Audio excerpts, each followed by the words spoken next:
एक साधु ने अपने जीवन में कभी कोई पाप नहीं किया था और स्वर्ग जाने के लिए आश्वस्त था, लेकिन स्वर्ग के द्वार पर उसे पता चला कि उसकी स्थिति असामान्य है, क्योंकि स्वर्ग के नियमों के अनुसार या तो पाप करने वाले को नरक भेजा जाता है या पाप करके प्रायश्चित करने वाले को स्वर्ग। लेकिन इस साधु ने न तो कभी पाप किया था और न ही प्रायश्चित करने की आवश्यकता थी।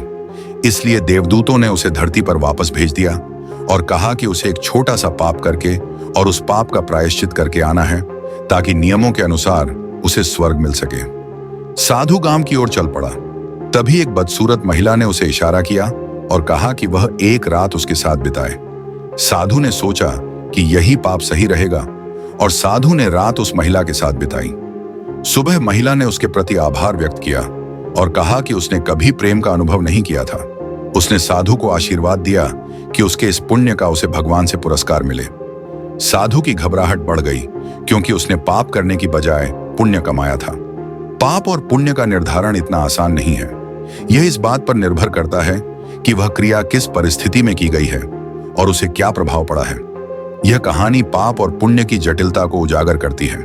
साधु का उद्देश्य एक पाप करना था ताकि वह स्वर्ग के नियमों का पालन कर सके, लेकिन परिस्थिति ने उसकी पाप समझी गई क्रिया को पुण्य बना दिया।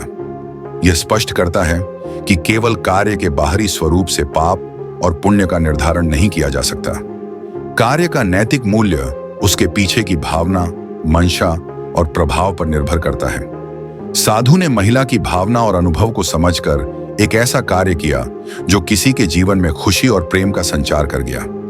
यह दर्शाता है कि नैतिकता नियमों से परे होती है और परिस्थितियों, भावना और परिणाम पर आधारित होती है।